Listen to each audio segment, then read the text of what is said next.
guys, and welcome back to our channel. I'm Jess. I'm Christian. And we're so happy to have you back with us. We're so sorry we didn't have a video last week. Some things came up. I had to get my eyeballs tested. Side note, I have glaucoma, so, just a lot going on. But, yeah, we're going to start working on some extra videos for you guys, and we're so happy to have you here. And this week, it's a fun one. It's a bit of a roller coaster. Yeah, this is one of my favorite ones, ironically, because it wasn't so, it was depressing. Yeah. But there's no children involved, no. And, that kind of stuff, so it makes really... it, good, definitely easier. And please don't take this the wrong way, because still people are dying. But it does make it easier when it's not children. 100%. And people that, aren't good people. Yeah. But we'll get there. Yeah. We'll get there. Right. I mean, we're not saying we're anybody's judge and jury. No. But you'll understand where we're going with all this. So You shall will. Yeah. Okay, you guys, this week we have one that's it's a roller coaster. And that is Pedro Rodrigues Filho. And he is from Brazil. So we're not even, we're taking a little trip. Well, you told him last week we're going overseas. I did. You wasn't lying, girl. I wasn't lying. No.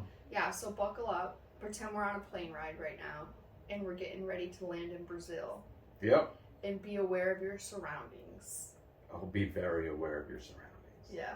So, Pedro Rodrigues Filho was born on June 17th, 1954. Now, there's conflicting stories about his date of birth. Some are saying it was July 17th, 1954, but Pedro himself says that it was Halloween Eve. Yeah, it definitely wasn't. That it was his birthday, and it was around the stroke of midnight. His parents were Pedro Rodrigues Filho Sr., and his mother was Manuela Filho. And he was one of 8 children, and he was the eldest. And he was a hardworking kid. His family struggled, obviously. Yeah. They worked on a farm. They lived on a farm. This kind of story reminds me of a game. I know it's starting off that way. Because then we're going to scratch this, but the religion, too, his mom was a religious discipline. Forget it. Well, you can say, yeah. But, yeah, I mean, in the town where he grew up in Brazil, too, it was just, a lot of drugs, gangs, it just wasn't an ideal situation for raising a family. But, yeah, exactly. Yeah. And his mother she did cleaning work, but she primarily took care of the house and took care of the children, 8, who, you're going to need to be there when you have 8 children growing up. And his father was a night security guard in an elementary school. And, he used to walk the hallways at night to make sure everything was in check and nobody was in there. And his father was also an alcoholic. Every single one of these stories, though, their family member has been an alcoholic. It's childhood trauma. It always stems back. Yeah, people just have to take a step back and remember, you don't get to redo your child's childhood. Exactly. So make the right choices and, choose the right path and how you would like them to become. Great point. Yeah. Great point. Yeah. So his father was a nighttime security guard, just getting by, trying to make ends meet for the family. The family was not well off at all. No. They struggled. They hunted. His grandfather taught him how to hunt at a very early age, and they would get elk, and then they would skin the elk and make hide, and he would do whatever it was, and he felt like as the oldest that he had to take care and provide for his family, and he was seen as a very valuable member of his family because of his age and his work ethic. And the oldest male child, where in some cultures it's no matter what age they are, being the oldest male child, there's a lot more expected of them. Yeah. And in this case, it was for him at a very young age to go out, find work, make money, and help provide for, your mom, dad, and brothers and sisters. When Pedro was 13 years old, he actually borrowed his cousin's horse. And he was riding his horse, and when he came back, his cousin was infuriated. He said, "You stole my horse. Why did you take my horse without asking me?" And he proceeded to beat him up. And Pedro was on the ground, and he was beating him up, and And finally, they kind of broke up, and Pedro said to him, he goes, "I'm going to kill you." And his cousin started laughing and punched him again, and his whole family was making fun of him too, because he was like a smaller kid. Yeah. And only 13, and his cousin was a lot older. And he said, "I'm going to get you back." And what happened a month later, while he was helping his grandfather work on the sugar cane? There was like these 2 spinning cylinders that they would put the sugar cane in between, and it would like smash it to like a pulp. And Pedro's there, feeding sugar cane in, and his cousin's right by him, and he grabs his cousin's hand and shoves it in there, and it starts pulling and crushing his cousin's arm, and then he starts trying to shove his head in there. Mm-hmm. And other workers ran upstairs, told their boss, yeah. Well, there's a grandfather. The grandfather, that's what it was. Right. And he comes running downstairs, turns the machine off, and his cousin survived. I know. He survived. They said he was like mangled up into his thing. And while he was trying to push his head in, he also got shearing blades and was stabbing his cousin with it. Because he meant what he said. "I'm going to kill you. I'm going to get you back." It's like, you wrong this person, I'm coming after you. All because you got what? You took somebody's horse, your cousin's horse, then your cousin punched you in the face, so that's how you return. Why not just punch him in the face back? I know, like an eye for an eye? Yeah. No, it was like a head for a head. Like, he was trying to put his head into the press, but because it wasn't the right size and shape to go through the press, so it was like, it was wild. So he ended up going to jail, and he was in jail for a few days, and they asked his family if they wanted to press charges, and his family said no. Which they probably should have said yes. Yeah, exactly. But they said no because they needed him to help work and to get money for the family. Yeah. So you see where the priorities are not lying is, like, I get it, you need to provide for your family, but like at what cost? Like, you want your son to have a good future and stuff. Like, yeah, maybe he needs to be locked up for a little while and like learn some valuable hard life lessons so he can come out a better human being. Right.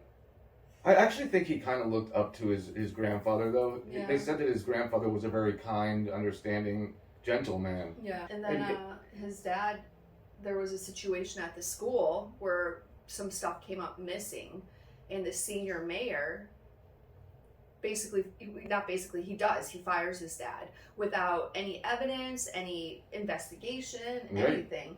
And I guess, this is definitely where this story starts to take off. I want to rewind real quick and before Pedro was even born, his father was a very bad alcoholic, and while his mother was pregnant with him, he abused his wife and kicked her in her stomach, and it actually like bruised and indented Pedro's head before he was even born. Yeah. So, brain trauma, a lot of stuff comes into play with this one for me, kind of. Yeah. But so that's kind of what happened to him prior to his existence on Earth. Which is so sad. Like, it's already hard enough being pregnant, but wow. Mm-hmm. I mean, your baby's born with an indented head because your jackass of a husband is kicking you in your stomach. Like, oh my God. I know. And his mother was like super religious too, and she was actually a disciplinarian. She actually told stories. I've heard stories that she would take him to church with her. He had no idea what the priest was saying, and he was falling asleep, and that would actually earn him lashings when he got home for maybe misbehaving. So there was abuse by his mother as well as his father, who used to beat him as well, especially when he was drunk. And that's a story and a pattern that is happening in every single one of these videos with all of these serial killers. Yeah, like, pretty sure there's a good chance had Pedro's mom and Ed Gein's mom met, they would have been like best friends. Forever. That would be like the only ones that they would be allowed to hang out with would be each other. Yeah, and then Pedro and Ed Gein become best friends, and that just would have been a recipe for disaster. Yep. If you don't know who Ed Gein is, go back. It's our first video on our page. Go back and watch that one. # nipple belts. You know what I mean. If you know, you know. Yeah, I know. I know. I wish I didn't know. Yeah, me too.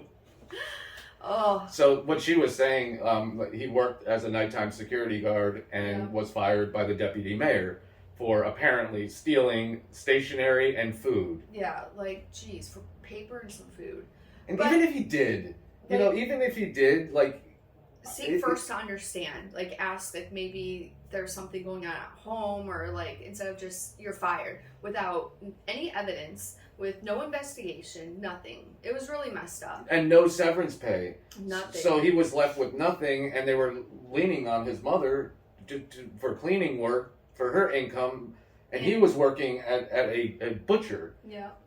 He was in a butchering plant, and he would help in the butchering of animals and, disembowelment and all that, and then turning it into hide. Like, that was his job. So now, to help. So now, because Pedro Sr. doesn't have employment, now all of the burden of the finances and everything falls on Pedro's mom and Pedro Jr. himself. Right. Which, being 13 years old is incredibly sad. That's what, isn't it so weird about this story? He's so freaking young He's and so all young. of these things. Yeah. I can't even fathom a child that's 13 or 14 actually going out and doing all the stuff that he does. I know. But he definitely sought revenge on the deputy mayor because he felt that mayor didn't give him a chance, and that it was actually, in fact, the other daytime security guard that was doing it. Like she said, there was no investigation. Yeah. And he was pissed off because it was affecting his family. The lack of money, they didn't have food. It was hard to upkeep a house with 8 children anyways.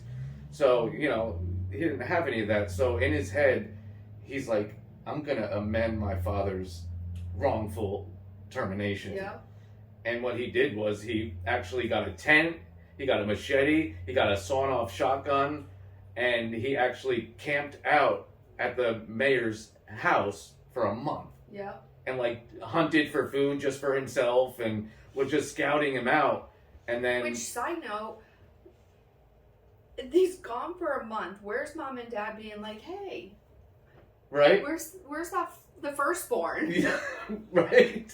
Oh, I thought about that too. Yeah, he's only 13. Yeah, I thought about that too, and I was just like, well, apparently they don't really care. They're not keeping tabs. No, they're not. I was like, wow, that's just wild. So, Pedro is, doing his monthly camp-out trip, or his month-long camp-out trip at the mayor's house, and sees this car pull up one day, and out, walks the senior deputy mayor. Yes. Yeah. Yep. I can never remember if it was senior mayor or deputy mayor. Deputy Anyways, mayor. Deputy mayor, and out comes out of the car, and Pedro just shoots him. He shoots him. The first shot apparently missed him, and the guy turned and was like, "What the hell?" And then the second one, dead. And it was a sewn-off shotgun that he had taken from his grandfather. Yeah. And he fled. Yeah. It's just you know what I don't understand with a lot of these things? Why did they never look into these things?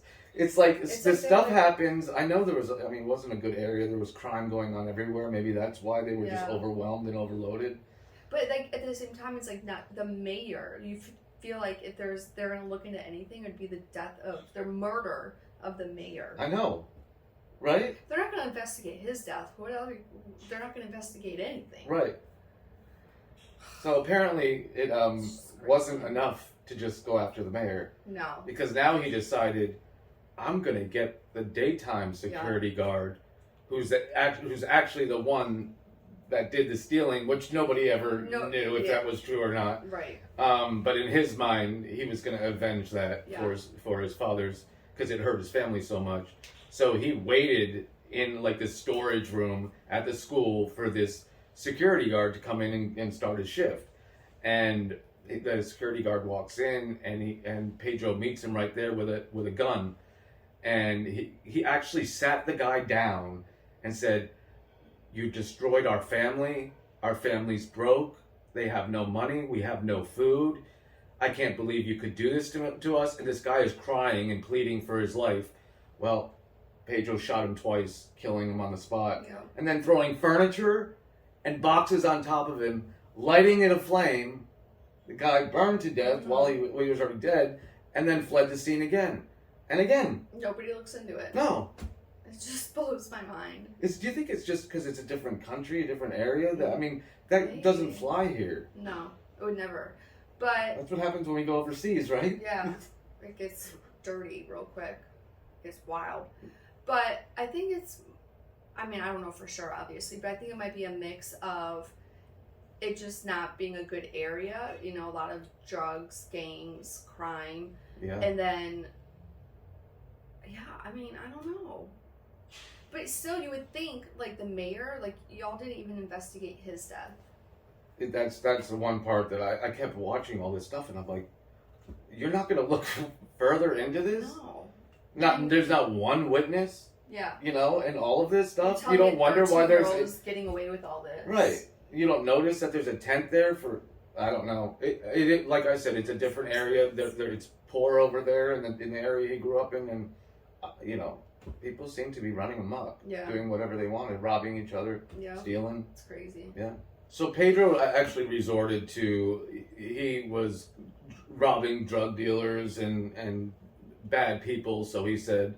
and he met this woman named Butina, who they referred to as Booty. And she was a high-class drug dealer.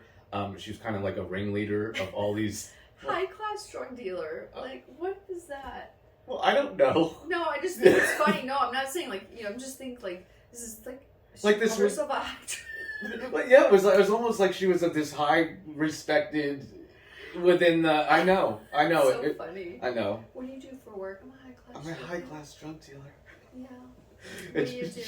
She had all of these teenagers working for her and going out doing deals and stealing and taking ammunition and taking drugs from other people and then selling it to people that they trusted more than the other. They went after people that they thought were the bad people. Yeah. And she had all these young kids working for her, and he started, Pedrino, Jr. started sleeping with her. And all of the guys were kind of sleeping with her too. And these are teenagers. Like barely teenagers. Yeah, he's still like 14, 15 years old. Barely teenagers. So she's sleeping with him, and he became like her favorite. And all the other guys were like, what the hell? They're older. What about us? But there was something in Pedro, he meant business, and he meant what he said, and he was going to do whatever he had to do. She must have saw that fire in his eyes. That fire in his eyes and a spark in his asshole. Yeah. So Pedro goes in and to a higher up gang affiliation and robs China, who is like the leader of this gang, and robs China and kills one of his men, and then takes off, flees, whatever. And China figures out who did it, more or less, or which gang I should say did it, and then goes after Booty and her gang and ends up killing Booty. Mm-hmm. And it was, just a lot of back and forth between gangs here. And also, while he was like robbing, China, he was not only robbing China, he was robbing all other, what he claimed, like the bad drug people and the drug lords that he was going after. This kid had no fear. He had like a thirst for blood now. Yeah, he did. And so one day, like these three kids, teenagers, said, "Yeah, hey, you want to come?" And they were in a drug gang too, but there wasn't that much friction. And they said, "Hey, let's go to the woods. Let's smoke a joint. You interested in smoking some pot?" So he went with them, and he noticed that they were acting like a little weird, and like something was off. And Pedro's mind, I think he was a little paranoid too. Oh yeah. How could you not, though? When you're outside, there's always going to be a hit on you if you're killing other gang members. Well, yeah, and think of it, too. Like, he's, 14, 15, he's going through puberty. Puberty's already got your emotions and hormones and emotions just, flying everywhere. And then on top of this, you're paranoid because you've already killed how many people? Yeah. I mean, jeez. So they're in the woods, and like I said, he notices that they're acting weird, and he knows that they're armed. So he pulls out his shotgun, and he ordered all of those three guys to drop their guns. And they're begging for their lives, and they drop their guns, they're begging for their lives. Well, he kills two of them with a gun, and he severely injures the third one, and then flees. So what is that, number 4 murder he's already done? And there's got to be more, probably, but in 13, 14, 15. It's insane. So while Pedro Jr. was jumping from place to place, he ended up staying with his aunt and uncle in an area in Brazil for a period of time. and they were really big into like black magic and witchcraft, and Pedro wanted to be a part of that, and in order to be a part of that, what I would call a cult, he had to get a cat, get seeds or beans, and he had to shave his entire body of all hair, even his eyebrows. He shaved everything off, and he had to basically, I hate saying that, if you're sensitive about animals, you know, skip forward like a couple minutes. Yeah, he actually cut open the cat, he drank the blood, and then he smeared its innards all over his body. And this was part of this, and there's all people dancing around, playing drums while he's doing it. This is at midnight by a quarry, I believe it was. And it was like this huge ceremony. And then he had to bury the cat and put the seeds in the cat and leave it there. And then a week later, he came back and he took the seeds back out of the cat. He dug up the cat, took the seeds out. His uncle put it on a string and put it around his neck and said, "Wear this. For now you are pure. For now your soul is pure and impenetrable." So, Rodrigo. Who's Rodrigo? Yeah. So Pedro came out feeling like he was invincible. Like no gun, no knife, no nothing can penetrate him. Like he was this fearless warrior and soldier of God. I'm vigilante, so he said. Yeah, no. So Pedro, during this time, has a pregnant girlfriend named Maria. She's 7 months pregnant, and Pedro goes home one day and finds Maria dead on the floor and just blood everywhere. And obviously she's 7 months pregnant, so the baby dies as well. And Pedro's just like beside himself now. Mm-hmm. He's like enraged, like, who could have done this? Mm-hmm. Pedro takes a 1 year actually to try to figure out who killed her, like Maria, or who put out a hit to kill her. Mm-hmm. He took a year to try to figure this out Because he was robbing so many different people that he couldn't figure out which. It could have been anybody. It could have been anybody. Right. So China's ex comes up to Pedro like a year later Mm-hmm. and says, "I know who killed Maria. It was China." And Pedro's like beside himself, like, how could I not have thought of that? Right. Like, he's like kicking himself in the butt, like, how could I not have thought of that? So Pedro grabs 2 or 3 of his friends. Yep. They because he found out about a wedding that China was going to be at, and grabs some of his friends. They drive over to this church and just start blasting. Yeah. They go right up to the door, and this older guy answers the door and says, "Can I help you?" And he goes, "Yes, we're the most weighted guest of the evening. We're the most honored guests to be here." And he lets them in, and yep, they all started opening fire, and China was killed. Oh yeah, plus 15 others. Yep, and then 15 several more severely injured. Yeah.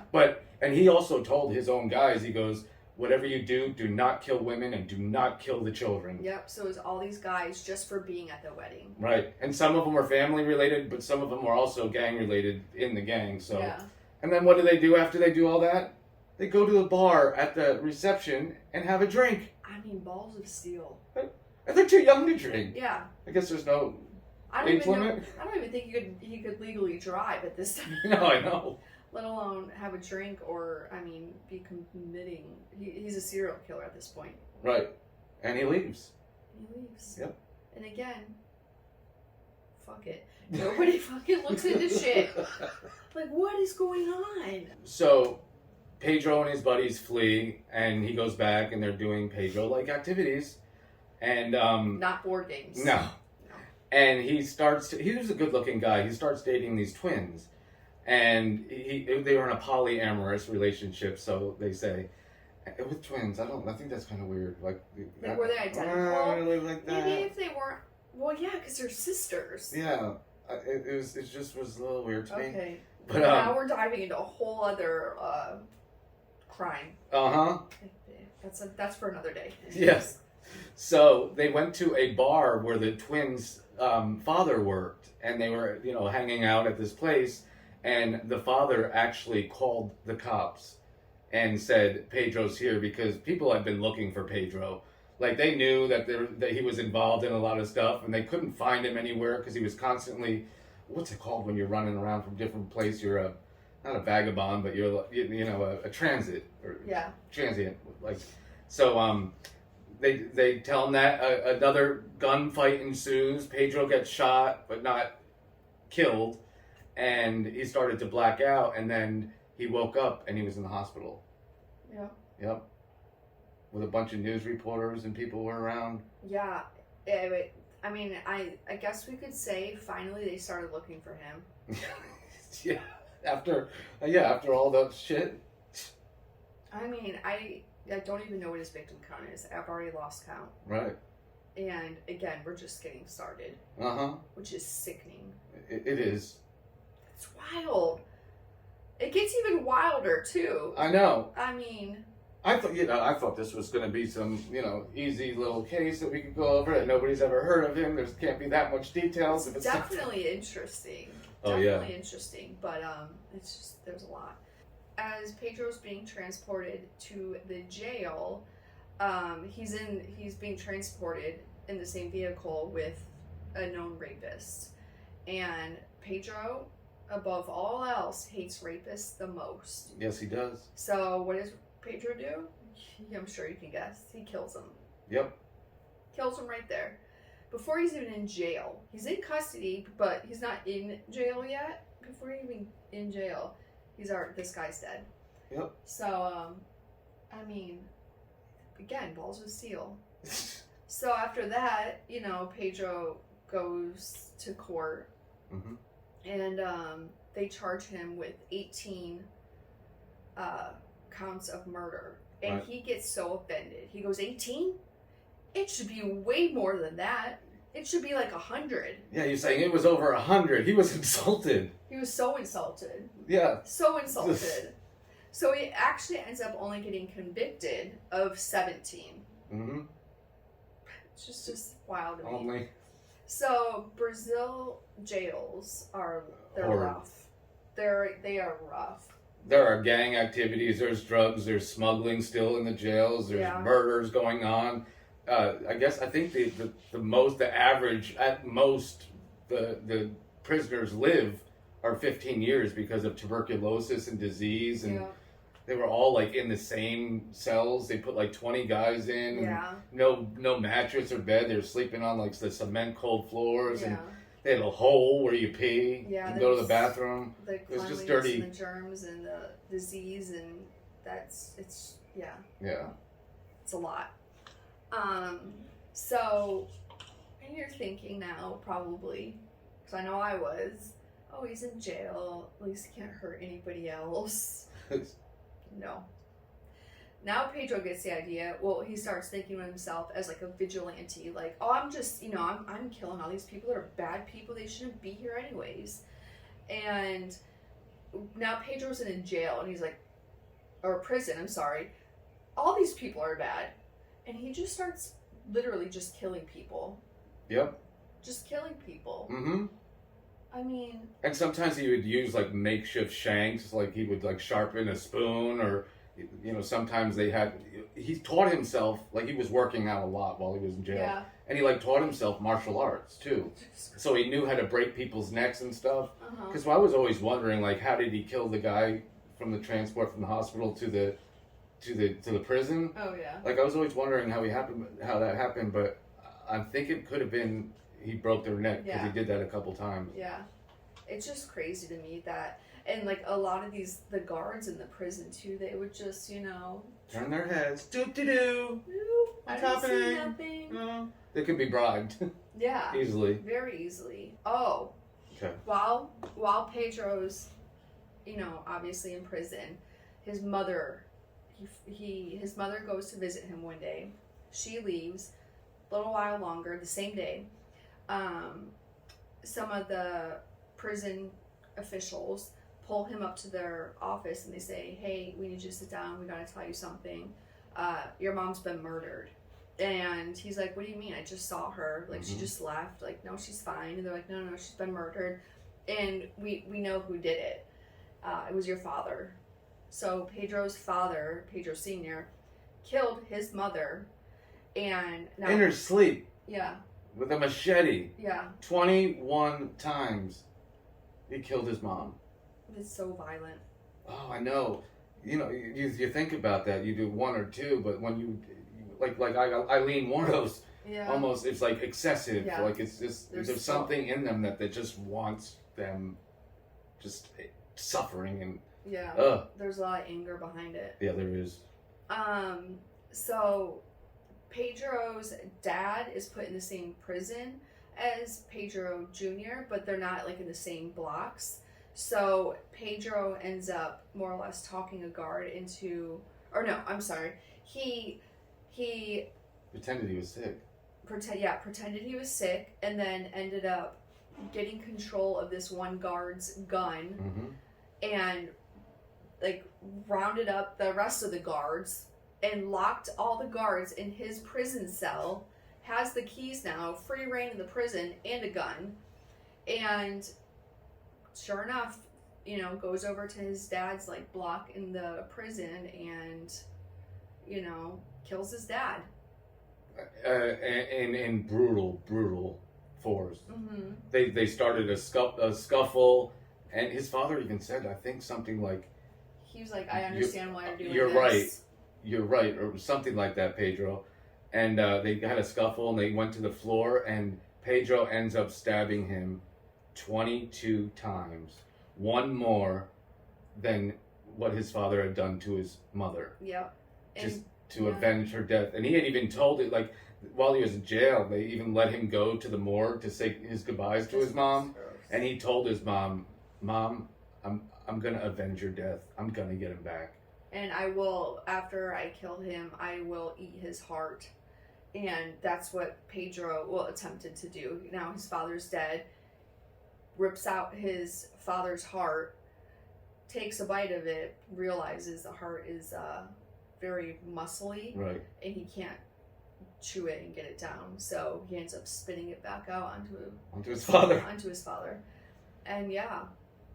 So, I mean, that one was, they're all bad, but your father, your father.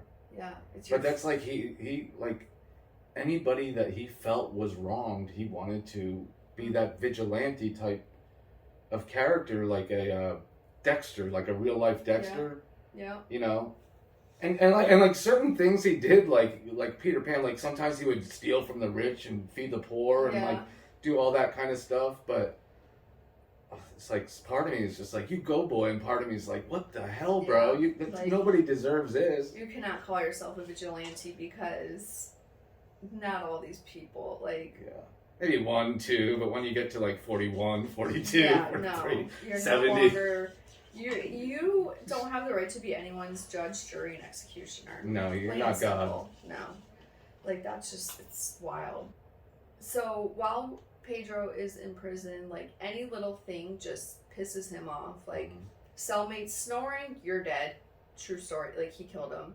Like the littlest things. Like there was he claimed that one of his fellow cellmates was watching him during his conjugal visit with him and his girlfriend. Yeah. And what did he do? Killed him. Like it's just crazy that like he gets to, even if like he's having these paranoid thoughts, like. Whether they did something wrong or not, they're dead. In Pedro's eyes and hands, they're dead. And it's weird that how can you call yourself a vigilante and then you're gonna kill somebody for snoring? Yeah. Like all the other stuff, like he had like what he thinks were rational reasons, but that one? No, it's not. It's not. Snoring isn't something that you can literally you can't help that. No, I know. You're sleeping. Right. How would you freaking know it's happening? Oh my god, this guy. So Pedro became friends with his other cellmate, and this cellmate was about to be released, and Pedro was always like his protector in the jail and everything, and the guy was about to be released, and he told Pedro, he goes, I'm going to help you get out of here, and Pedro in return let him go stay with his Pedro's grandmother. He gave him the address where she lived, and he went and stayed there, and she was taking care of him, and he struck up a relationship with Pedro's sister. And then Pedro's brother, or a friend or acquaintance, like where it started like yelling at this friend and saying, you know, you're in a relationship with my brother in jail, and like making all these false accusations. And this dude got pissed, and he went to shoot the guy, and instead shot Pedro's sister, killing her. Yeah. Landing him back in jail. And this was somebody that Pedro used to protect. Yep. And gave a home and guidance to. So now this guy's back in jail, and while he's back in jail, he's still protecting him, but in his mind, Pedro ain't gonna let that go. No. So one day his cellmate was reading a book, I'm not sure what it was, and Pedro went right up to him, pulled him by the hair, and slit his throat. You know, there's other times where like 5 guys from another gang tried to like attack him in jail. Yeah. Oh yeah. And he like just stabbed and killed killed him. Killed him. Like I can see how he felt impenetrable. I mean, because he 5 was people, for 5 such a on long 1. time. He was for such a long time. Oof. It's just crazy. Next on our Pedro hit list is 16 transvestites that he killed while in prison. Yep. All because he says that they made up a rumor about one of his friends like getting with them, and Pedro didn't like that, so he went in there, killed 16 of them, and he even said that their screams were so loud that he lost his hearing for 3 days. Can you imagine just going around doing that with people screaming and just... And you just keep doing it too, though. Like 16? Like, they, you know, can you imagine like the strength, like the pure strength and like... Adrenaline and like... And then you lose your hearing for 3 days because of listening to all... The screaming. No. I mean, he ended up killing... I mean, he went on to kill so many different... So many more people in jail. We can't talk about every single one. What did he kill? 41, 47 people just in jail alone? Just in jail alone. I mean... Yeah. I wouldn't say the security was all that good there. No, absolutely not. I think they may have been a little overwhelmed. Yeah, for sure. So, Brazilian law says that no matter what the crime is, whether it's petty theft, murder, you can't serve more than 30 years. So, which is crazy. Out of what 126 years he got?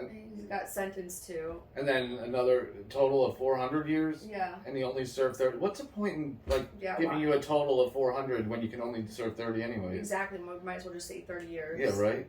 Like, no, it's crazy. It's so crazy. In 2019, though, Brazil did change that law, and they've now made it 40 years. Not that I don't think that makes a difference here. No, it doesn't. It's just, jeez. So, Pedro, served his time, and I do remember at one point in prison, he was like in solitary confinement for a year. And that's when, like, he was, in his cell by himself 23 hours a day. Yep. Only an hour to work out or something, right? Yeah, to go outside, work out, do whatever. And he now, because he's obviously been released, and he says, like, in interviews and stuff that he does, that year was what, like, changed everything for him. Mm-hmm. And, yeah. He's now just out there. He moved into a pink cottage by himself with his Labrador. And what's... Go ahead. He's a YouTuber. He's a YouTuber. He's making YouTube videos. We both saw videos where, like, YouTubers have turned into serial killers, but not a serial killer turning into a YouTuber. Like, it's just... With hundreds of thousands of views. Yeah. And tons of subscribers. I refuse to give his page any views. No. Same. Nope. Not from me. Not from me either. But if he sees this video and he comes after us next... I mean, there's nothing we can do because he's invincible. Haley, use this for evidence then. Yeah. If anything happens to us, go for Pedro. He's looking for us. Yeah. Oh, I'm scared now. Do you know how many nicknames he had?